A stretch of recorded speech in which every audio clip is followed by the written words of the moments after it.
இதோ நான் சீக்கிரமாய் வருகிறேன். அவன் அவனுடைய கிரிகளுக்கு நான் அவனுக்கு அளிக்கும் பலன் என்னோடு கூட வருகிறது. ஆமென்.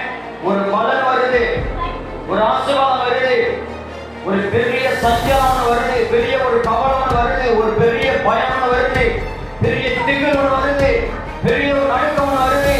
எல்லா மனுஷனும் நடுங்கி நிற்கக்கூடிய ஒரு நிலை இந்த கடைசி காலத்துல வரப்போகுது. ஒரு தேசத்தை தப்பா தவறா தன் சுயநலத்துக்கு ஆளுகை செய்கிறவர்களும் ஆட்சி செய்கிறவர்களும் நடுங்கி வைப்பார்கள். அந்த ஒரு காலம் வந்து கொண்டே இருக்கிறது.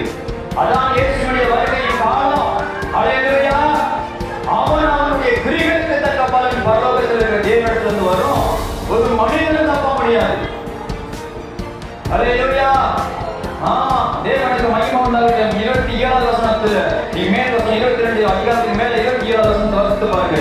வீட்டு உள்ளதும் 60 பையும் வாசிங்க பொய்யை நடப்பிக்கிறதுமாகிய ஒன்றும் அதிலே பிரவேசிப்பது இல்லை. அல்லேலூயா. பொய்யா வாழ்ந்து ஏமாத்தி வஞ்சித்து வாழ்கிறவர்கள் பரலோகம் போக முடியாது. பரலோகம் போக முடியவே முடியாது. இயேசு ஆனந்திக்கலாம், சுகம் கொடுப்பாரு. இயேசு நாமலாம் விடுதலை கொடுப்பாரு, மன்னிப்பு கொடுப்பாரு, எல்லாம் கொடுப்பாரு. இயேசுனால கூட இந்த உலகத்துல ஏமாறுகிற நபர் இந்த உலகத்துல யாருமே கிடையாது. இந்த உலகத்துல நீ கூட மற்பத்தா நீ நானமா இருந்து செயல்படுது. ஆனா இயேசுவ கூட இயேசுதான் இந்த உலகத்துல ஏமாறுகிறவர். ஏமாறுகிற கடவுள் யாரும் இயேசுதான். என்ன தெரியுமா? ஒரு மனிதன் உள்ள வரும்போது அவனுக்கு உடனே சுகத்தை கொடுப்பாரு, விடுதலை கொடுப்பாரு, ரட்சிப்பை கொடுப்பாரு. இந்த அடைவுல 4 அடைவுல என்ன பண்ணுவான்?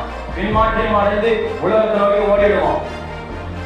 தேவனுக்கு மகிமை உண்டாகட்டும். வசனத்தை வாசி 27வது வசனம். தீட்டு உள்ளதும் அருவருப்பையும் பொய்யையும் நடப்புகிறவருமாகிய ஒன்றும் அதில் பரலோக ராஜ்யத்தில் பிரவேசிப்பது இல்லை. வாசிங்க. ஆட்டுக்குட்டியானவருடைய ஜீவ புத்தகத்தில் எழுதப்பட்டவர்கள் மாத்திரமே அதில் பிரவேசிப்பார்கள். அல்லேலூயா. எல்லாரும் போக முடியாது. ரேஷன் கடையில் போய் அரிசி எல்லாரும் வாங்க முடியாது. அந்த காணி வேணும், இந்த காணி இருக்கணும். நீங்க மெயின் ஆதார் கார்டு தேவை, ரேஷன் கார்டு தேவை, லைசன்ஸ் தேவை, ஓட்டர் ஐடி தேவை. எத்தனை ஐடியில வேணாலும் உன் பேர் இருக்கலாம் ராஜா. பரலோக ஐடியில பேர் இருக்கணும். அப்பதான் நீ பரலோகம் போக முடியும். ஆமென். ஆமா.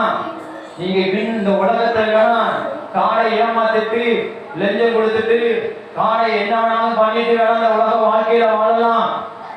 சோத்தனை அங்க பரலோகம் போக முடியாது.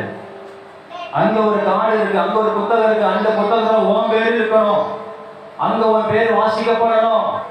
ஆமென். அல்லேலூயா.